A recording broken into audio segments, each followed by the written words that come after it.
खेड तालुक्यातील गेल्या 4 पिढ्यांहून अधिक चालत आलेली सर्वात जुनी पेढी, विश्वास हीच परंपरा, सोने चांदी हिरे मोती दागिने नवग्रह खडे मिळण्याचे एकमेव ठिकाण वापगावकर लक्ष्मी ज्वेलर्स, प्रोप्रा परेश माऊलीशेठ वापगावकर, बाजारपेठ वेशी शेजारी, राजगुरुनगर, 9850919999।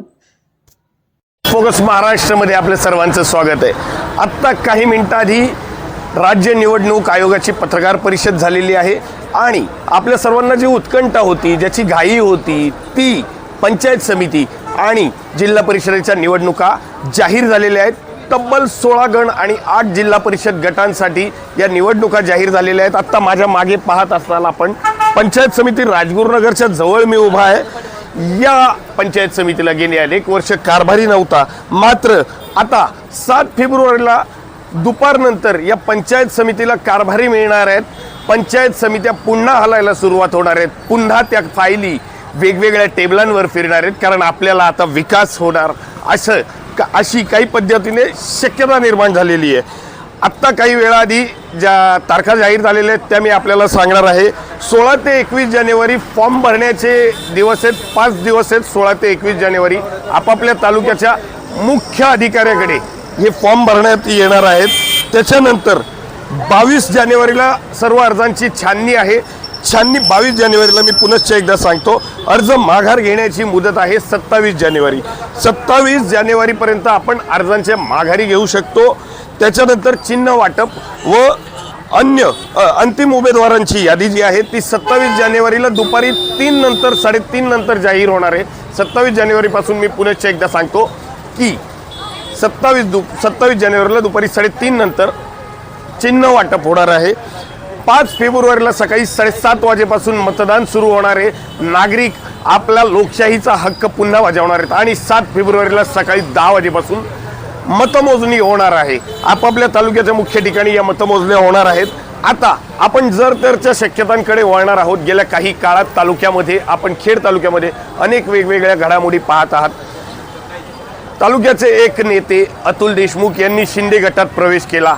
त्यांच्या ताब्यात 2 नगर परिषदा आल्या आणि एक नगर परिषद जी आहे आळंदी नगर परिषद, ती भारतीय जनता पक्षाच्या ताब्यात गेली।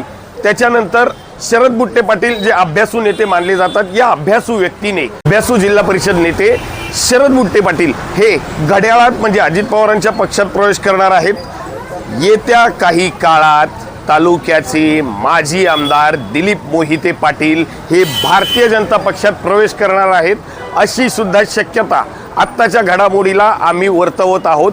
आज दैनिक सकाळने दिलेल्या माहितीनुसार ही बातमी आम्ही आपल्यापर्यंत पोहोचवण्याचे काम करत आहोत। कदाचित ही शक्यता जर खरी झाली तर मात्र तालुक्याच्या सर्व घडामोडी बदलणार आहेत, कारण नेते तेच आहेत, झेंडे बदलणार आहेत। विकासाच्या नावाखाली जेव्हा जेव्हा पक्ष बदल झालेत तेव्हा झेंडे बदललेत। विकास किती होतोय या तालुक्यात, जिथे जिथे रस्ते नाहीयेत, आजही स्वातंत्र्याच्या 80 वर्षाच्या जवळ आलो आहोत आपण, मात्र आजही आपण पाण्यासाठी भांडतोय। त्याच्यामुळे येणाऱ्या काळात हे नेते आपापल्या तालुक्याला काय दाखवणार आहेत, किंवा हेलिकॉप्टर किंवा आणखीन काही स्वप्ने सोडून खऱ्या अर्थाने विकास करणार आहेत का, हे सुद्धा कळणार आहे। त्याच्यामुळे येणारा हा जो काळ आहे तो अत्यंत महत्त्वाचा असणार आहे। आपण आपले लोकशाहीचे कर्तव्य बजावालच, मात्र या सगळ्यामध्ये कुठल्याही खोट्या आमिषांना न भूलता आपल्या तालुक्याचा विकास कसा करता येईल, आपल्या जिल्ह्याचा विकास कसा येईल, हे 5 फेब्रुवारीला ठरवा आणि हे जे मत आपण देणार आहात ते सच्च्या माणसाला द्या, जो खऱ्या अर्थाने तुम्ही कधी पण त्याचे कान धरू शकता आणि तालुक्याच्या विकासाबद्दल विचारू शकता।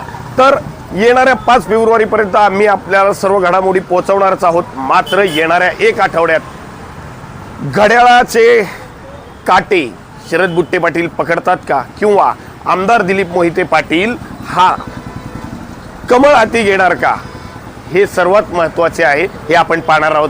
पाहत रहा फोकस महाराष्ट्र। कॅमेरामन वैभव वाघमारेसह सिद्धेश कर्नावट, फोकस महाराष्ट्र, राजगुरुनगर।